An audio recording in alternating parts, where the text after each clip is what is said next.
Salut à tous, on se retrouve aujourd'hui pour la dernière vidéo de la poule D. Et comme d'habitude, tu l'auras compris sur la miniature, aujourd'hui, c'est tout Argentine.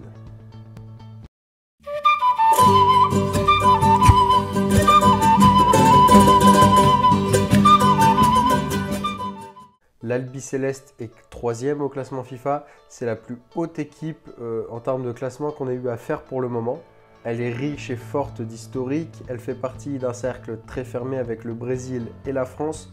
Des seules équipes à avoir remporté toutes les compétitions majeures. Il y a au palmarès une victoire aux Jeux Olympiques, 15 Copa América, la dernière en date c'est celle de 2021, vous vous en rappelez peut-être.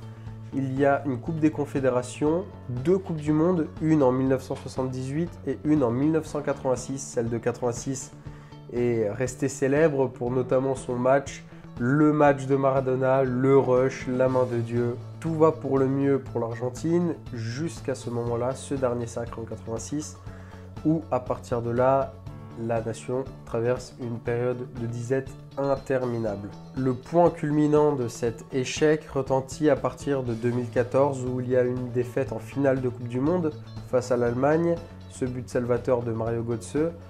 C'est forcément un crève-cœur de perdre à ce moment-là de la compétition, mais on enchaîne l'année suivante avec une défaite en finale de Copa América face au Chili. C'est donc en 2015.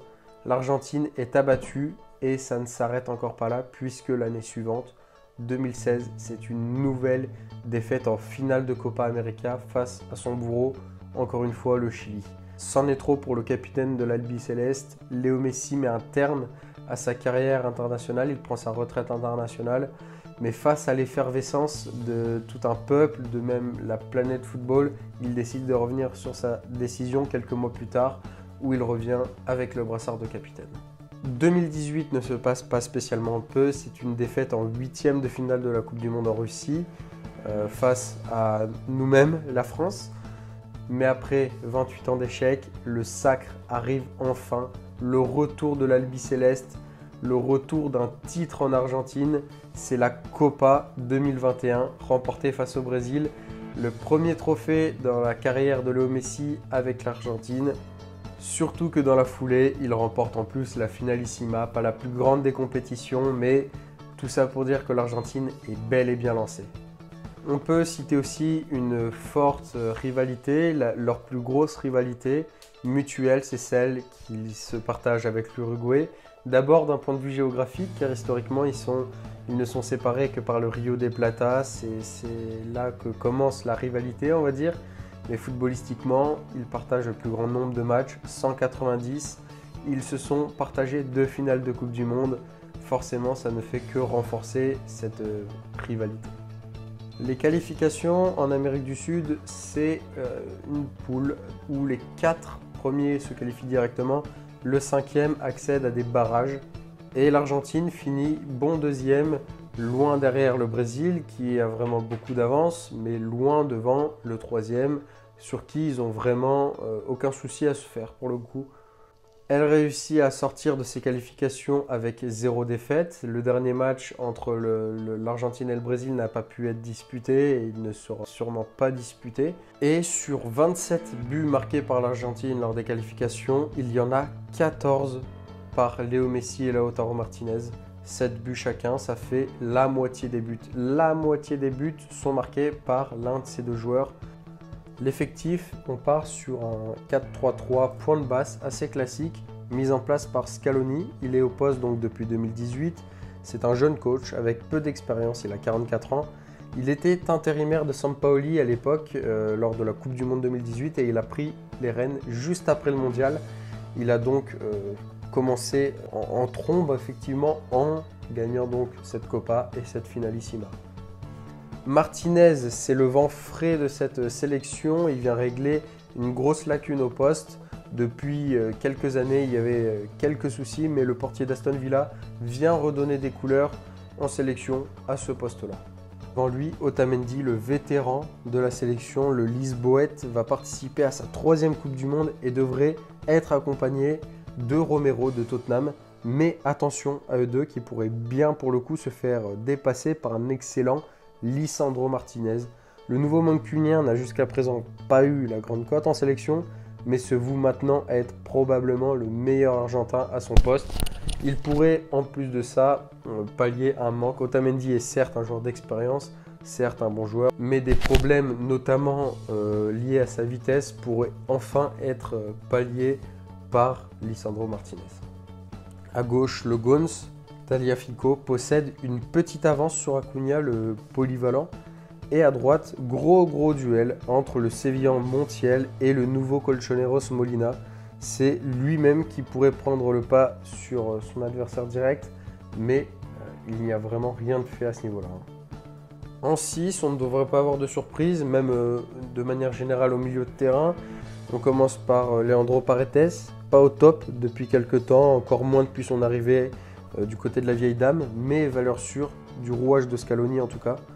Et au-dessus de lui, on a 2-8 assez polyvalents. On commence par Lo Celso, grand artisan du gros parcours de Villarreal la saison dernière, et De Paul, joueur ultra complet qui apporte dans toutes les phases de jeu sans aucun doute. À gauche, le voilà, le fameux chantier de la sélection. Alors, j'ai positionné Angel Di Maria car il est une éternelle plus-value pour Scaloni. C'est un joueur avec beaucoup d'expérience qui performe toujours en sélection, mais d'habitude, il est meilleur quand il est à droite en faux pied. Donc je l'ai mis lui, mais ce qu'il faut savoir, c'est qu'on ne pourrait avoir absolument tous les autres joueurs que je vais citer là. Il n'y a pas vraiment de hiérarchie installée pour le moment. Nicolas Gonzalez, Joaquín Correa, Lucas Ocampos, qui était le titulaire de base, mais qui a un peu perdu sa place ces derniers mois. Julian Alvarez, la pépite, nouveau joueur de Manchester City, actuellement un peu barré par un certain Erling Haaland, mais qui pourrait prendre cette petite place à gauche. C'est peut-être encore un peu tôt, on verra. Et Paulo Dybala, éternel espoir bien sûr, qui arrive à se relancer plutôt bien en ce début de saison à la Roma, mais qui n'est pour le moment pas le favori de Scaloni. On verra ce qu'il en est. Je ne peux rien affirmer sur le poste d'ailier gauche. Mais à droite, c'est une autre limonade parce qu'on a évidemment le capitaine de la sélection. C'est le gros duo avec Lautaro Martinez. Les deux sont imbougeables. Ils ne font qu'un. Et Lautaro Martinez a cette particularité-là de là où il joue, que ce soit en club ou en sélection, réussir à former un duo. C'est avec Lukaku du côté de l'Inter Milan. Quand Lukaku n'était pas là, il l'a réussi avec Edin Dzeko. C'est un joueur qui a besoin d'un soutien, d'un appui, peu importe le profil, il arrive toujours à créer des liens et avec Messi, évidemment, ça fait forcément des étincelles. J'ai hâte de voir ce duo fonctionner, et puis je dis duo, mais peu importe le joueur qui sera sur l'aile gauche, on aura de quoi avoir de belles séquences offensives, je pense, du côté de l'Argentine. Mon avis est que de toute manière, au niveau de l'état d'esprit, l'Argentine aura à cœur de reprouver au grand public qu'elle est l'Argentine. Elle sera revancharde suite à ses nombreux échecs et à leur retour sur la scène depuis quelque temps. Elle a prouvé au niveau de la Copa et de la Finalissima, mais elle va devoir et vouloir le prouver au monde. L'Argentine est de retour. Elle bénéficie d'une poule abordable. Elle se doit de sortir de cette poule, même à une première place, c'est l'Argentine. Elle ne fait pas partie des favorites absolues au titre, comme le Brésil, la France ou l'Espagne, d'après les observateurs de manière générale. Elle fait plus partie des gros outsiders. C'est une grosse nation, une des plus grosses, mais de manière générale, elle fait pas partie des favorites. Et l'Argentine va pouvoir se servir de ça. Elle n'aura pas cette pression-là sur les épaules. Elle a réussi à faire son retour. L'échec ne sera pas un drame. C'est-à-dire qu'elle va pouvoir jouer son football. Et à ce moment-là, je pense que ça peut être un avantage pour épater son petit monde. Oui, c'est un effectif qui n'est pas... il n'y a pas à chaque poste le meilleur joueur du monde, le joueur le plus cher, le plus gros potentiel. Il y a des lacunes et je pense que ça peut faire leur force, comme par exemple pour France 2018, on est parti à la guerre avec deux latéraux qui n'avaient pas 5 sélections dans les pattes Ça faisait partie de nos points faibles et pourtant c'est aussi quelque chose qui nous a permis, je pense, sur notre parcours d'être champion du monde. L'Argentine n'a pas encore que des top joueurs, mais sur chaque ligne, la colonne vertébrale est respectée. Au cage, on a enfin un gardien de qualité. En défense centrale, on va pouvoir enfin respirer aussi. Ça n'a jamais été le fort, jamais. Un gros mot, ça fait longtemps que ça n'a pas été le fort de la sélection. Lisandro Martinez pourrait à cette occasion-là prouver au monde entier qu'il peut faire partie de l'élite. Au milieu de terrain, j'ai vraiment des vues sur le duo Lo Celso et Rodrigo de Paul, parce que c'est vraiment deux joueurs qui éblouissent de leur talent tous les week-ends dans leurs clubs respectifs. Et c'est des joueurs dont on ne parle quasiment jamais, à part quand il y a une bonne performance en Ligue des Champions. Et pourtant, je pense qu'on ne met pas assez sur ces joueurs-là. Ouais, ce sont deux joueurs avec vraiment beaucoup de talent et qui font peu de bruit. Ça peut être l'une des forces de cette équipe-là. Ils pourraient et devraient en faire pendant cette Coupe du Monde-là. Oui, elle n'est plus cette équipe-là qui compte 50 attaquants, comme je l'ai déjà dit, où il y a full attaque, rien derrière.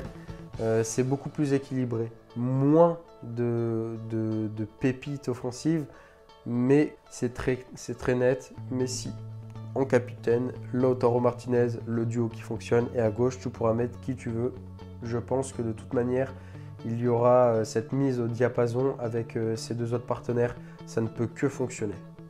Et le dernier point, je vais parler de Léo Messi, un joueur qui devrait disputer sa dernière Coupe du Monde.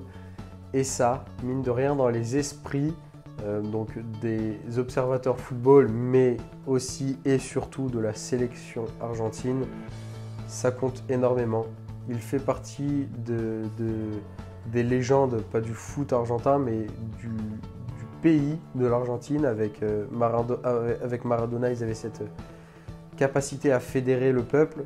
Et un événement comme celui-ci, quand on sait que c'est le dernier d'une légende, ce qui sera aussi le cas, forcément toujours les comparaisons avec Ronaldo, on va y éviter, mais ça sera pareil pour le Portugal. Il va y avoir vraiment un supplément d'âme qui sera... il n'y a pas de doute là-dessus, c'est certain. Et pourquoi pas mener son équipe, sa nation, jusqu'au bout pour la dernière. Et voilà, c'est la fin de cette vidéo sur l'Argentine, la fin de ces 3 premières poules.